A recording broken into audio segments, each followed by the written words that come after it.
Dear student, आज हम BSc part 1 paper 2 algae lichen and bryophytes में एल्गी की इकोनॉमिक इम्पोर्टेंस के बारे में डिटेल में स्टडी करेंगे। एल्गी प्लांट किंगडम का इम्पॉर्टेंट ग्रुप होता है, जिसमें इस ग्रुप के अंदर ये जो एल्गी हैं ये फ्रेश वाटर में भी रहती हैं, जैसे नदी, तालाब, पोखरों में भी मिलती हैं। ऐसी एल्गी पॉन्ड स्कम कहलाती है।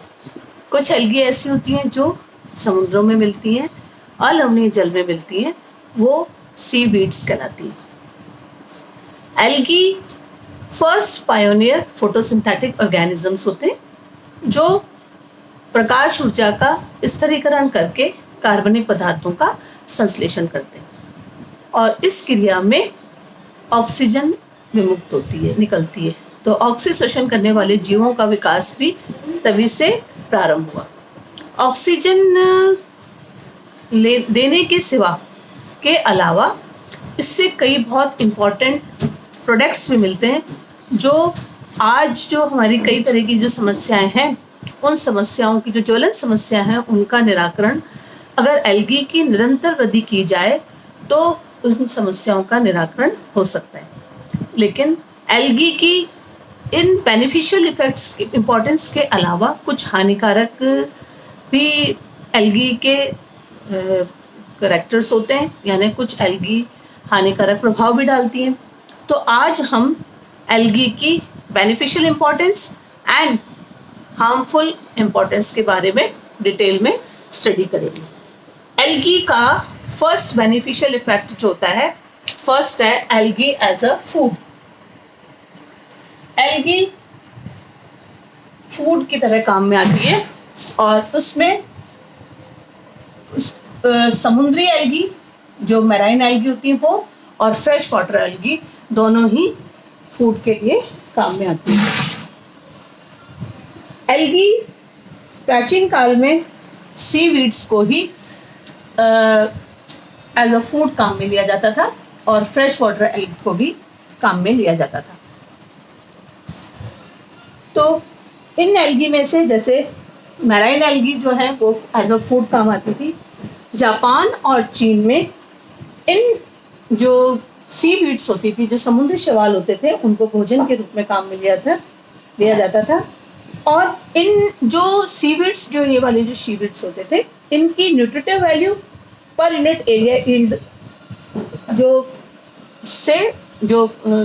मतलब उसकी जो क्वालिटेटिव वैल्यू जो होती है, न्यूट्रिटिव वैल्यू जो होती है, जो रूट फसलें जो ग्रो की जाती हैं उनसे बहुत अधिक होती है। भोजन के रूप में एल्गी जो है सीवीड्स में पोरफायरा, अल्वा, अलेरिया, कॉन्ड्रस, रोडोमेनिया, लैमिनेरिया और सार्गेसम, इन सबको, ये सब सीवीड्स हैं और इनको एज अ फूड की तरह काम में लिया जाता था।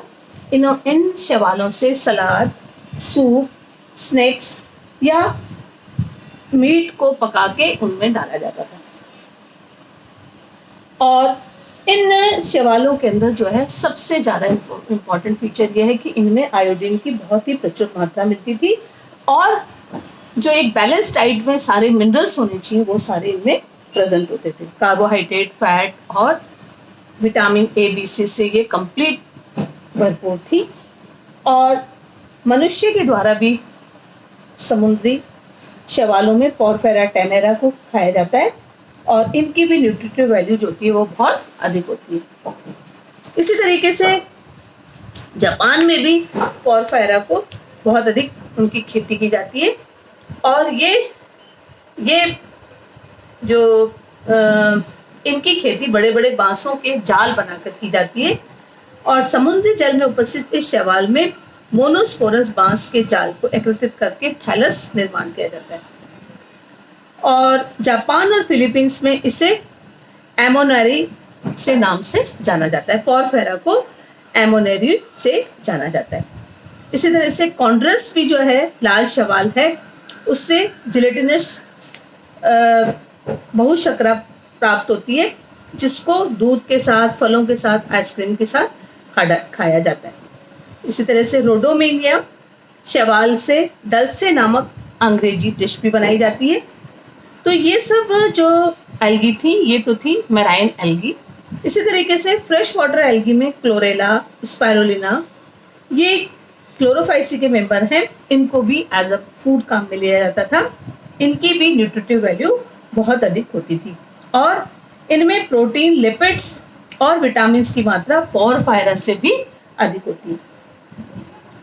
इस तरीके से इन शैवालों को, जो ये क्लोरेला था, स्पाइरुलिना था, इन शैवालों को प्रकाश, कार्बन डाइऑक्साइड तथा खनिज लवणों की उपस्थिति में आसानी से उगाया भी जा सकता है और इनके संवर्धन को छानकर मेथनॉल से उपचारित करके कई तरह के पिगमेंट से भी पृथक कर लिया जाता है और फिर उनको पेस्ट्री में, सैंडविच में, केक और चावल के साथ यूज करके एज अ फूड काम में लिया जाता है।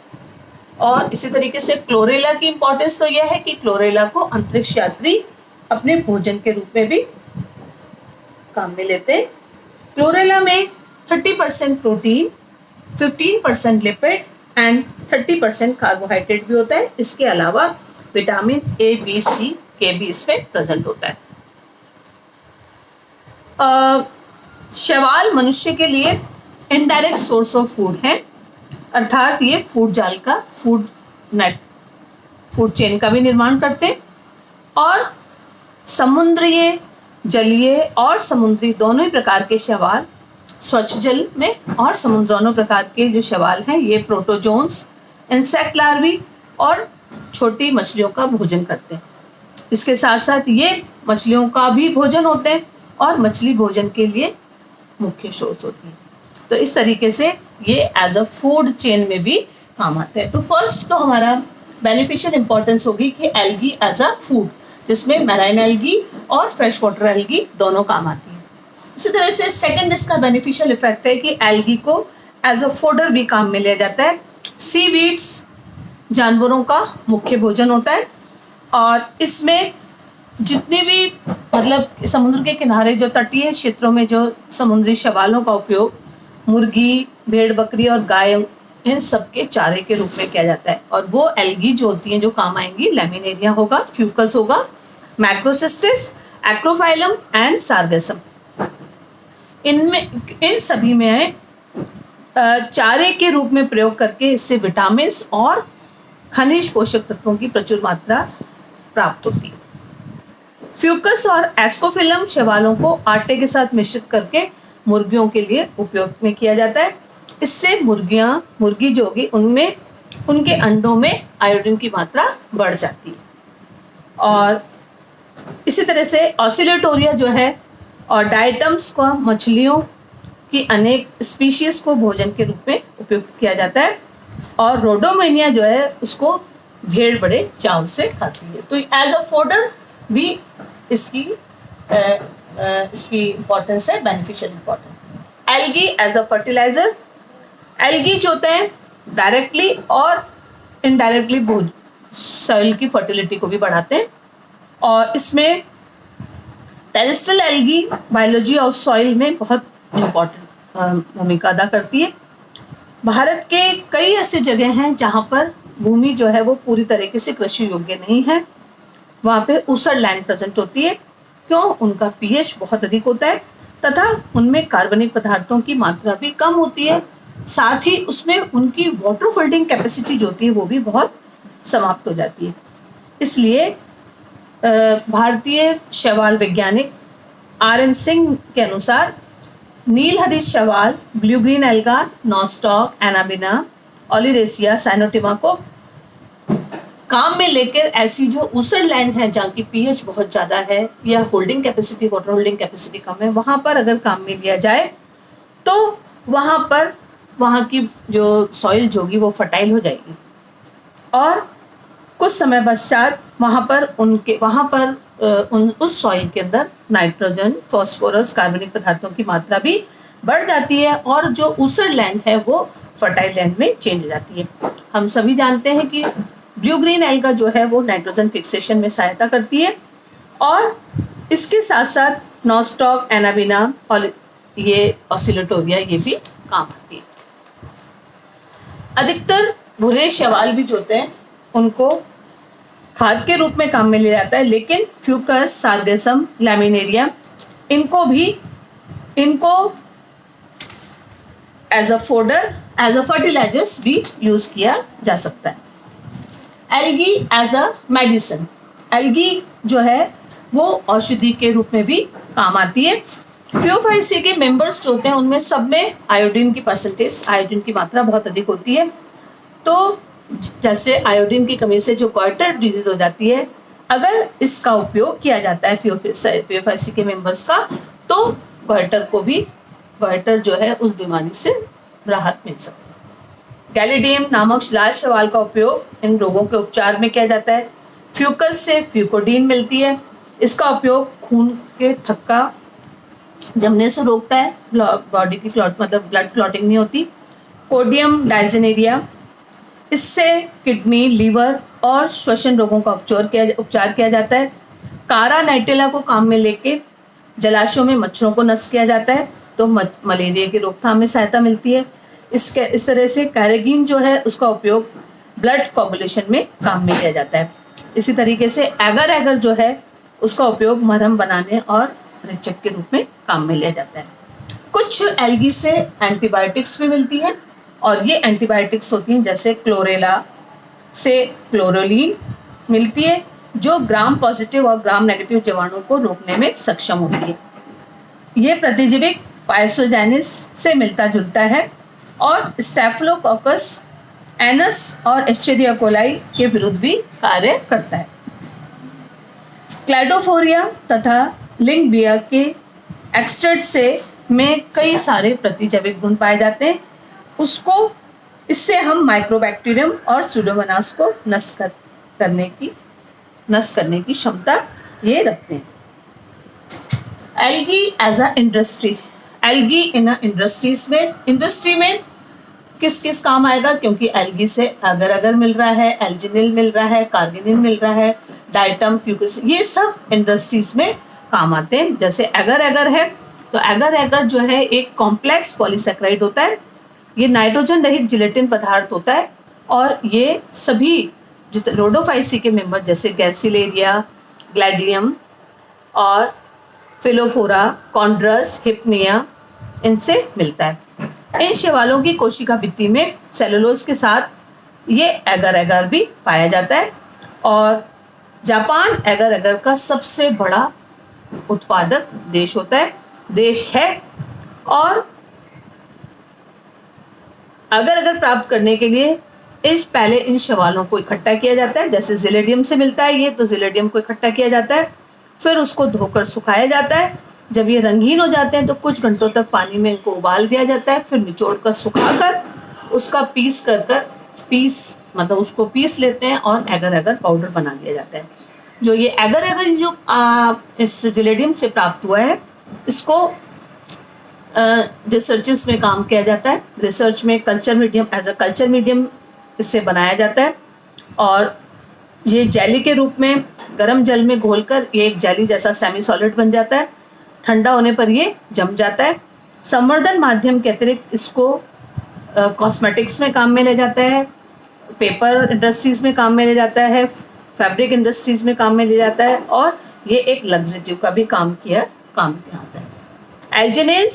एल्जिनेट्स जो होता है ये फियोफाइसी मेंबर्स जैसे लैमिनेरिया, मैक्रोसिस्टिस, फ्यूकस, एस्कोफाइलम से मिलता है, और इनके अंदर एल्जिनिक एसिड, ये जो शैवाल हैं इनकी प्राइमरी वॉल और मिडिल वॉल के अंदर एल्जिनिक एसिड होता है, और ये इसकी संरचना सेलुलोज और पैक्टिक अम्ल के समान होती है।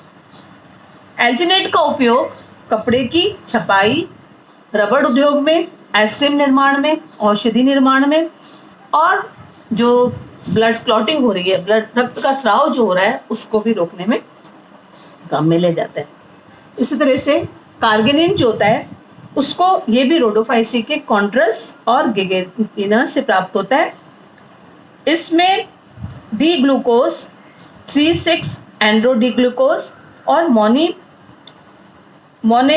मोनोएस्ट्रिफाइड सल्फ्यूरिक अम्ल इसमें उपस्थित होते हैं। कैल्गिनिन का उपयोग टूथपेस्ट बनाने में, बेकरी उद्योग में, और जेली सूप बनाने में, पेंट, चमड़ा उद्योग में, औषधि में एमल्सिफायर के रूप में काम में लिया जाता है। डाइटम बैसिलोफाइसी मेंबर से मिलता है और ये कोशिका भित्ति के निक्षेपण से बने हुए होते हैं। इन डायटम की कोशिका भित्ति अघुलनशील होने के कारण समुद्र तट पर इकट्ठी हो जाती है और डायटम इसमें जीवाश्म के रूप में पाए जाते हैं। डायटम एक केमिकली इनर्ट और असाधारण भौतिक गुणयुक्त होता है। इसको कई सारे उद्योगों में काम में लेते हैं, जैसे कि तेल शोधन, रसायन उद्योगों में फिल्टर्स के रूप में काम में लिया जाता है, कई प्रकार के फर्टिलाइजर्स में उर्वरकों और विरंजक चूर्ण के रूप में भी काम में जाता है। इसके अलावा ये सीमेंट उद्योग, डायनामाइट निर्माण में और रबड़ उद्योग में काम में जाता है। डाइटोमाइट जो होता है वो हीट रेजिस्टेंस होता है, इसलिए इसको बॉयलर्स जो होते हैं उनके इंसुलेशन में और ब्लास्ट फर्नेस में आदि में, जहाँ पर उच्च तापक्रम की आवश्यकता होती है, वहाँ पे काम में लिया जाता है। इसी तरह से फर्सिलोरन जो होता है, ये फर्सिलोरन जो है वो भी रोडोफाइसी के मेंबर फर्सिलेरिया से मिलता है और इसका उपयोग जेली और जैम बनाने में काम में लेता है। कुछ एल्गी से मिनरल एलिमेंट्स मिलते हैं, जैसे लैमिनेरिया है, एसिनिया है, फ्यूकस है, उनसे आयोडीन मिलती है। इसी तरीके से रोडोफाइसी का मेंबर रोडोमिनिया से ब्रोमीन मिलता है। मैक्रोसिस्टिस एलेरिया से सोडा और पोटाश की मात्रा मिलती है। इसकी राख से सोडा और पोटाश उपस्थित होते हैं, इसलिए ये साबुन और फिटकरी में काम में ले जाता है। पेट्रोलियम उद्योग में भी एल्गी काम आती है। पेट्रोलियम समुद्री शैवाल जो होते हैं, समुद्री शैवाल प्रकाश संश्लेषण द्वारा प्रकाश ऊर्जा का उपयोग करके रासायनिक ऊर्जा में प्रकाश ऊर्जा को रासायनिक ऊर्जा में परिवर्तित कर देते हैं। इस तरीके से समुद्री जीवों को भोजन के रूप में ऊर्जा, मतलब रासायनिक ऊर्जा जो होती है वो स्थानांतरित हो जाती है। जब इन जीवों की मृत्यु हो जाती है तो कार्बनिक पदार्थों का जमाव समुद्र की तलहटी पे हो जाता है और ऑक्सीजन युक्त समुद्री वातावरण में ये पदार्थ तेल और गैस में परिवर्तित हो जाते हैं और पेट्रोलियम उद्योग को प्राप्त हो जाते हैं। तो एल्गी से हम पेट्रोलियम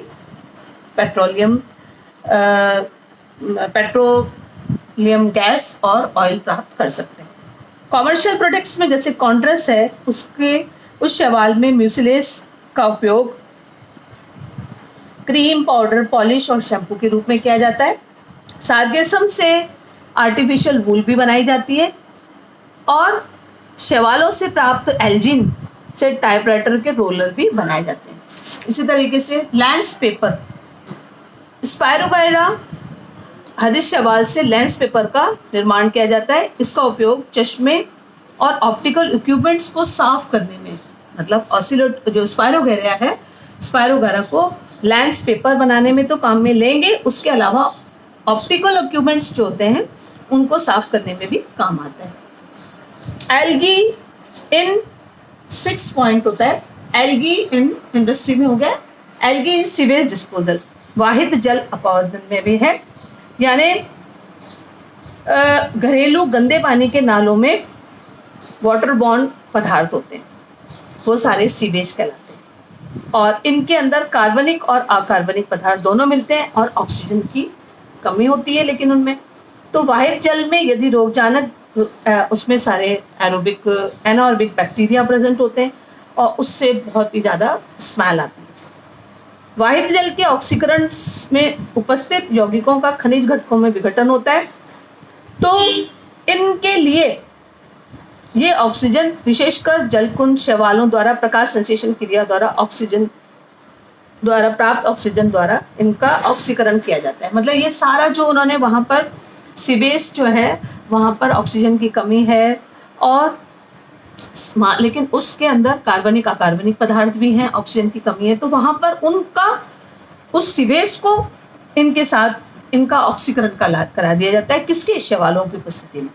तो शैवाल से वो शैवालों द्वारा प्रकाश संश्लेषण की क्रिया होगी और फिर ऑक्सीजन की प्राप्त होती है।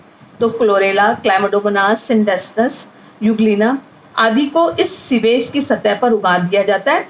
तो क्या होगा? उससे वो फोटोसिंथेसिस की रिएक्शन होगी, फोटोसिंथेसिस होगा और उस फोटोसिंथेसिस से एरोबिक बैक्टीरिया जो होते हैं वो सक्रिय हो जाते हैं और उसका अपघटन हो जाता है। वाहित मल जो होता है उसका ऑक्सीकरण होगा और ऑक्सीकरण से वहां पर क्या होगा, ऑक्सीजन मिलेगी और उसका ट्रीटमेंट हो जाएगा और सारा सीवेज जो होता है एज अ मैन्योर वो रूप में उपयोग किया जा सकता है। तो हम सीवेज का डिस्पोजल जो होता है वाहित मल का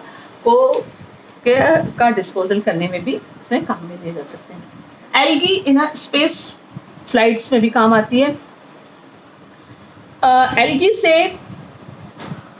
एल्गी जैसे अंतरिक्ष में कई सारी समस्या उत्पन्न होती हैं, जैसे भोजन की समस्या होती है, मलमूत्र की गंदगी है, ऑक्सीजन की कमी। ऐसी समस्याओं को निपटाने के लिए इन सब का भोजन की समस्या का निराकरण हो सकता है, मलमूत्र की गंदगी को जो सीवेज अभी पढ़ा ही था, ऑक्सीजन की कमी, इसके लिए शैवालों का उपयोग किया जाता है।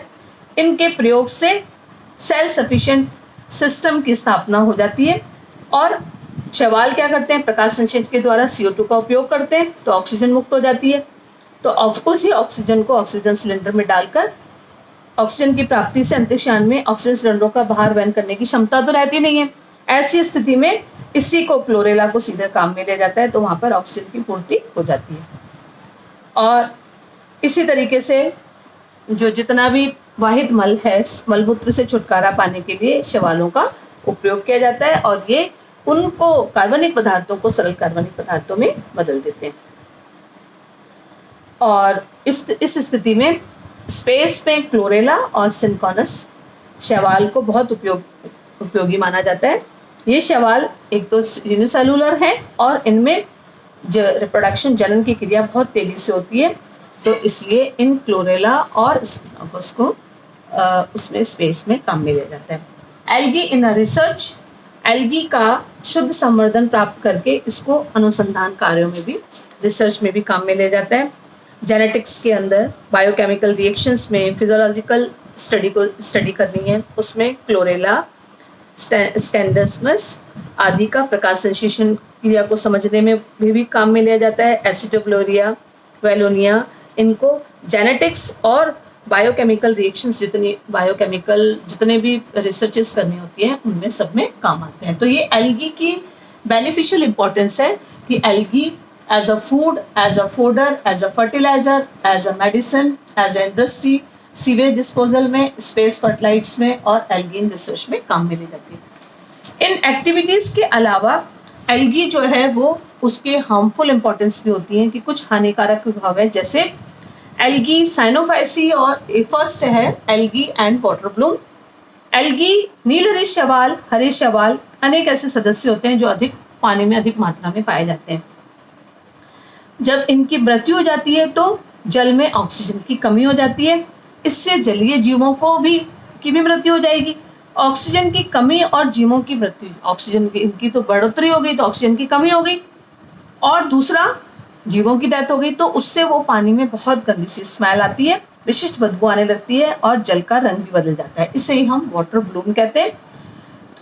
जल इतना दूषित हो जाता है कि पीने योग्य नहीं रहता, इसलिए मैक्रोसिस्टस, स्पाइरोलिना, ऑसिलोटोरिया, एनामिना ये सब इसमें सम्मिलित होते हैं। तो ये हानिकारक इफेक्ट है कि इससे एल्गी से वाटर ब्लूम हो जाता है। एल्गी से परजीविता और पैरासिटिज्म एंड टॉक्सिसिटी का मतलब है कि कुछ एल्गी जैसे माइक्रोसिस्टिस है, एनाबिना है, ये कुछ टॉक्सिक सब्सटेंस का सिक्रीशन करते हैं और इससे मछलियां जो होती है, मछली और पालतू पशुओं की भी मृत्यु दर बढ़ जाती है।